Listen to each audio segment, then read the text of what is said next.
मतदान वयरेंतल्यो त्रुटी पयस करपा खातीर अर्ज करिनासतना मत चोरये सारकिल्लो चुकीचो शब्द वापरून लोकांची दिशाभूल करप हो लोकशायेचो अपमान आशिल्ल्याचे ज्ञानेश कुमार सांगता। कांय मतदारांनी मत चोरयेचो आरोप केला, पुरावे मागल्यार कितेंच उतर दिलें ना। वेंचणूक आयोग असल्या आरोपांक भिना।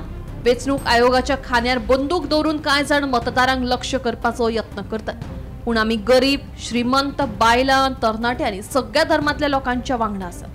लोक प्रतिनिधित्व कानून में जो सबके लिए बराबर है, मेरे लिए भी है, आपके लिए भी है और किसी भी सांसद के लिए भी है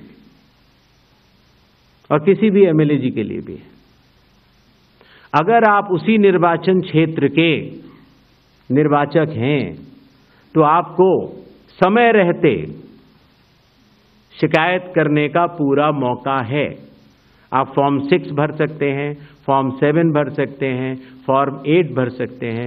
आपके राजनीतिक दल के बूथ लेवल एजेंट्स को भी यह अधिकार प्राप्त होता है कि वो एक शपथ देकर 10-10 फॉर्म भी बूथ लेवल ऑफिसर्स को दे सकते हैं, बशर्ते आप उस विधानसभा क्षेत्र के निर्वाचक हो। लेकिन अगर आप उस विधानसभा क्षेत्र के निर्वाचक नहीं हैं, उस कॉन्स्टिट्यूएंसी के आप इलेक्टर नहीं हैं, और अगर आप अपनी शिकायत को आगे बढ़ाना चाहते हैं, एक विषय होता है शिकायत करना, एक होता है उसके ऊपर भ्रम फैलाना, और एक होता है उसके ऊपर चुनाव आयोग पर आरोप लगाना।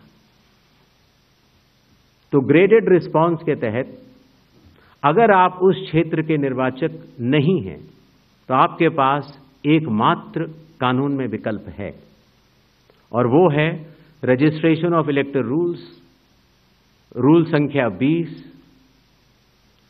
Sub clause 3, sub clause B, जो ये कहता है कि अगर आप निर्वाचक नहीं हैं उस विधानसभा क्षेत्र के, तो आप एक विटनेस के तौर पर अपनी शिकायत दर्ज करा सकते हैं, और इलेक्टोरल रजिस्ट्रेशन ऑफिसर को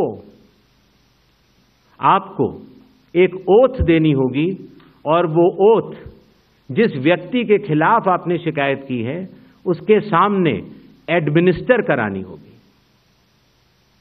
ये कानून शायद इस सदन में बैठे सभी लोगों के जन्म के पूर्व का बना हुआ है और सबके लिए बराबरी तौर से लागू है। Bureau report, Gomantak TV.